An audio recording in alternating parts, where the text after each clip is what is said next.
एक मकान में एक लड़की रहती थी। लड़की अपने गांव से वहां पर पढ़ने आई थी। उसके साथ एक छोटा भाई था जो अपनी बहन के साथ ही पढ़ता था। दोनों भाई बहन पढ़ते और शाम को वहीं एक पार्क था जिसमें दोनों साथ में घूमने जाते। जिस जगह वो रहते थे उसी के सामने वाले कमरे में एक लड़का आया जो कि वहीं पर किसी कंपनी में काम करता था। उस लड़के ने किराए पर मकान लिया और वहीं पर रहने लगा।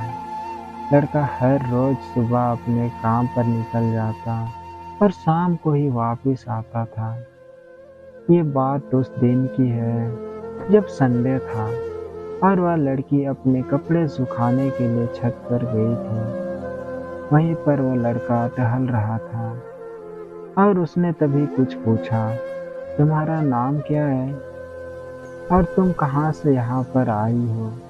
पर लड़की ने कोई जवाब नहीं दिया और अपने कमरे में चली गई। एक दिन रात को उस लड़की को बुखार था और उसका भाई भी काफी परेशान था क्योंकि वह दवाई नहीं ला पा रहा था। तभी उसके भाई ने सामने रह रहे लड़के से बात की और दवाई के लिए लाने को कहा।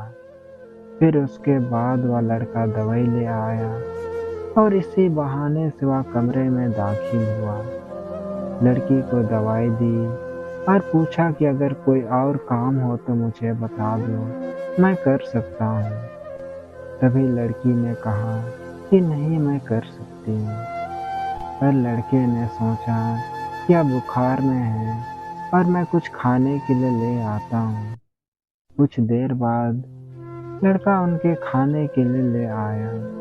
दोनों भाई बहन ने खाना खाया और उसका शुक्रिया किया।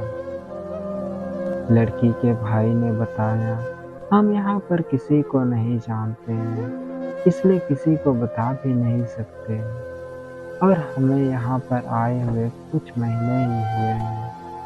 अगले दिन लड़का अपने काम पर चला गया और लड़की की तबीयत कुछ ठीक होने लगी। इस बार लड़की ने लड़के के लिए कुछ खाने के लिए बना दिया जिससे उसे अच्छा लगे। जब शाम को लड़का घर आया तो लड़की ने कहा कि आप कुछ खाने के लिए मत लाना, मैंने आपके लिए कुछ बनाया है। लड़के ने कहा कि इसकी कोई जरूरत नहीं थी। लड़की ने कहा कि बस मैंने अपने लिए बनाया था तो कुछ आपके लिए बना दिया, इससे कोई फर्क नहीं पड़ता है।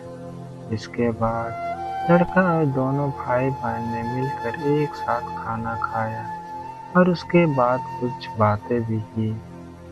कुछ दिन तक ऐसा ही चलता रहा और धीरे धीरे लड़की के मन में उसके प्रति प्यार जगने लगा।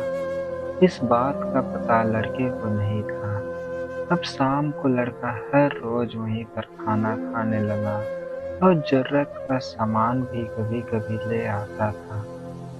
दोस्ती धीरे धीरे बढ़ रही थी। एक दिन वो लड़का वापस नहीं आया और लड़की उसका इंतजार करती रही। अगली सुबह जब लड़की ने उसका दरवाजा खटखटाया तो कोई जवाब नहीं मिला। पूरा दिन इंतजार करने पर भी वो नहीं आया। जब लड़की ने मकान मालिक से बात की कि सामने वाले घर में जो रहता है वो 2 दिन से आया नहीं है, क्या आप जानते हैं कि वो कहाँ है? फिर मकान मालिक ने बताया कि वो तो अपने शहर चला गया है और वो 2 दिन पहले आया था पर मुझे चाबी देकर कहा कि मुझे दूसरी कंपनी में जॉब मिल गई है, इसलिए जाना होगा। यह कहकर वो चला गया। अब जब लड़की को एहसास होने लगा था और उसकी जरूरत महसूस हो रही थी तो आज वो बिना बताए ही चला गया। कुछ लोग ऐसे दर्द दे जाते हैं जिसका इलाज होना बहुत ही कठिन है। आज इस बात के 2 साल बीत गए पर आज तक वो वापस नहीं आया।